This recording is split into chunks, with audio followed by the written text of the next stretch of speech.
Today is Sunday, August 25th, 2024, day 25 of LiveHard Phase 2.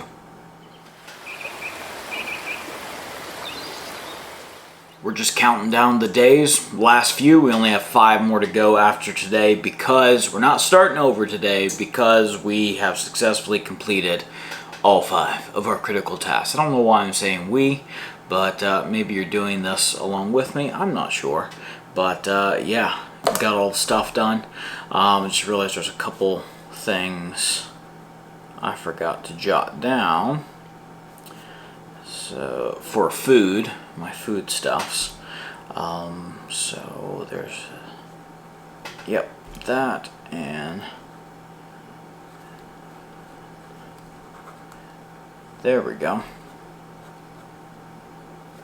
Alright, now I'm ready to get started. I am pleased to announce I've successfully completed all 5 of my critical tasks for Phase 2. We'll be going through this in just a moment, as well as all 5 items on my power list.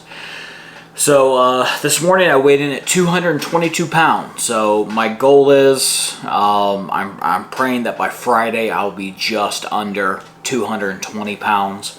So well on my way for doing that. I don't know. It just depends on how my body decides it wants to do stuff. So alright, of the 5 tasks. Progress picture done first thing. I did drink a gallon of water. First quart was at 12:13.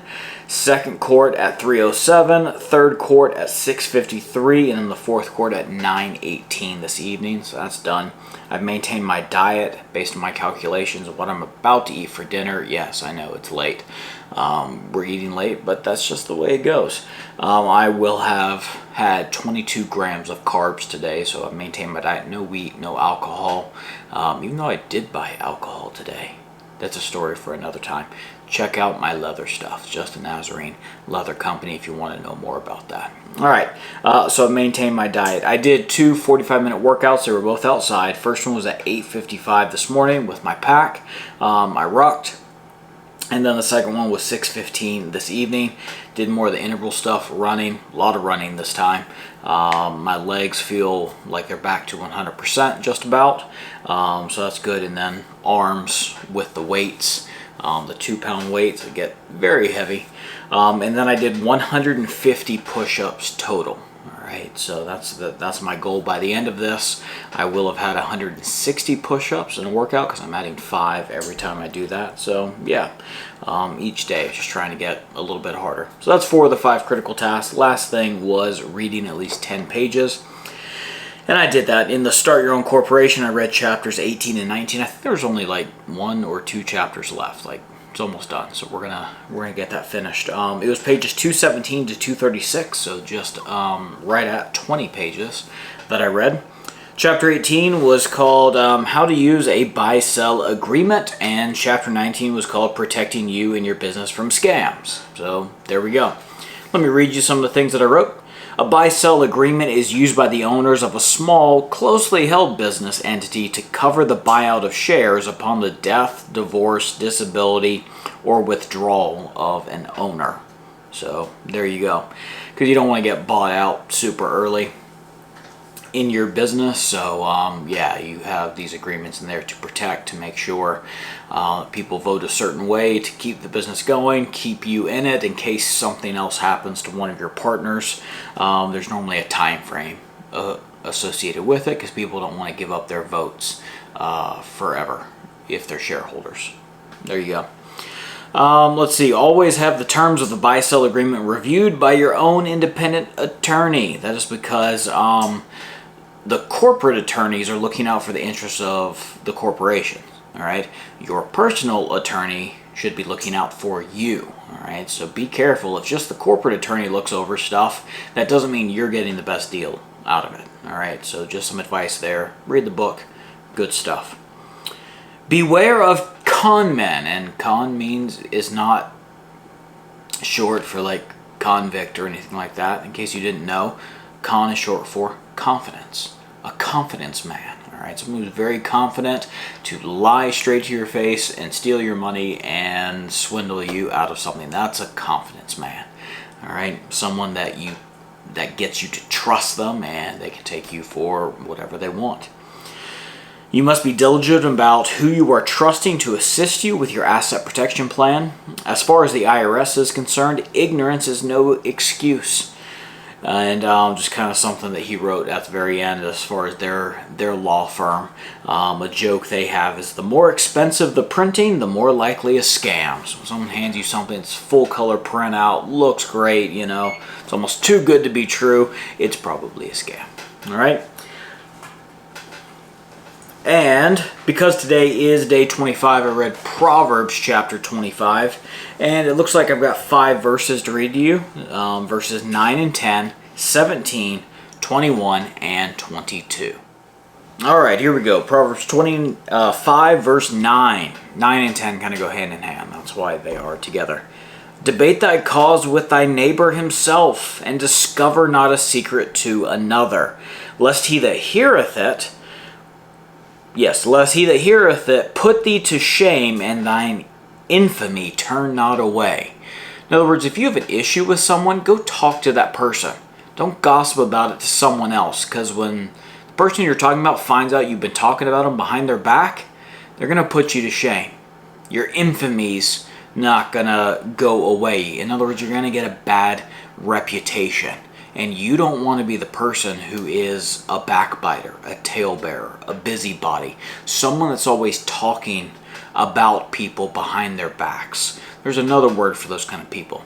They're called cowards. All right. If you have an issue with someone, go talk to them. Go to your brother or sister in the faith and say, hey, what you did wasn't right. And here's why. And I need you to know that. And I think we can, get this fixed and make better progress for the future. Whatever else, whatever you have to discuss, go to the person. Don't talk bad about them behind their back. All right? Don't be a coward. So there we go. Verse 17. Withdraw thy foot from thy neighbor's house, lest he be weary of thee and so hate thee. It's true. You've heard the phrase overstaying your welcome, or even just when extended family comes to visit and it's like, all right, it's been 3 days. These people need to go, they've been here too long. That's the idea. Don't always be going over to someone's house, because eventually they're going to get tired of you. You may have heard the phrase, give me a chance to miss you. It means go away for a while. Good advice here. Withdraw thy foot from thy neighbor's house, lest he be weary of thee and so hate thee. Good to know. And then verses 21 and 22, again, they go hand in hand. That's why I've got them clumped together. If thine enemy be hungry, give him bread to eat. And if he be thirsty, give him water to drink. For thou shalt heap coals of fire upon his head, and Jehovah shall reward thee. A lot of times we'll see stuff in the New Testament, and if you grew up in church like I did, you'll hear all these good teachings of Yeshua, and they are good. They are good. He talks about loving your enemies, doing good to those who hate you and spitefully use you, and all these things. And it's like, wow, this is great stuff. And it's like, yes, it is great stuff. But Yeshua wasn't making stuff up on the spot. He wasn't coming up with new things. These aren't New Testament concepts. These are God concepts. This has been God's way all along. And so we see evidence of this, and sometimes people look, oh yeah, there's definitely foreshadowings. It's a New Testament concepts in the Old Testament. No! Stop thinking old versus... It's one God who's been working his entire plan from start to finish. All right? The same things that Yeshua said, his people have been saying those same things because God taught them that before Yeshua got here. All right? Yeshua was a crucial part of how the gospel works. But he even said himself, he's like, I'm not speaking anything of myself. It's all been written before. It all comes from the Father, which gave everything else before. He said it's nothing new here. And this is an example of that. So, just kind of those 5 verses, but 3 different things, because 2 verses kind of went together. Just mark those. Felt like it'd be good things to talk about.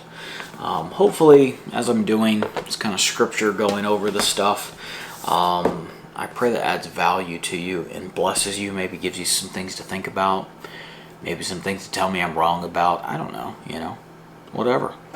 So let's look at the after action report. Thing I'd like to sustain is just getting things done for the show. I've got a lot of list of things I got to get done this week, but I was very pleased with the progress that we made today in getting stuff done, and I am very confident that we're going to be able to accomplish everything before we leave for the shows next week. So yeah, we just have to do a little bit every single day, and that's the plan. Thing I'd like to improve, I mean, today was a good day. Worked hard, got a lot of stuff done, didn't waste any time. So I guess my wake up time, all right? On Shabbat, I slept until like 10, all right? This morning I slept until 7, so that was a good 3 hours earlier than the day before. So yeah, let's just try to get up before 7 tomorrow, and we'll call that a win. Last 3 items on the list that the 12C made. No alcohol, check. I don't drink alcohol. I even got offered some today, all right? I went to a winery. That's one of the shows that we're going to. We're going to make a wine bottle holder out of leather. And we had a prototype, but I wanted to make sure that it for sure fit the wine bottles that will be at the winery at the show that we're going to. So I actually had to drive out to the winery to purchase their wine, and there's people getting a tasting, so I got offered, and I said, no thanks, I'm just here to buy stuff. So yeah, that would have caused me to fail and broken my own personal record, because I have never drunk alcohol as a beverage ever. So yeah, that one's not an issue for me. No cheating on the diet, check. No excuses, check. Today's a win. We've got 5 left. This has been a difficult phase, but it's been one of the best ones so far. All right, I'm really looking forward to getting done and to keep progressing. And yeah, I think it'll be great. Thank you so much for joining me for these daily check-ins. I hope they add value to you. I hope they bless you, encourage you in some way, and I do pray that you are blessed. Bye.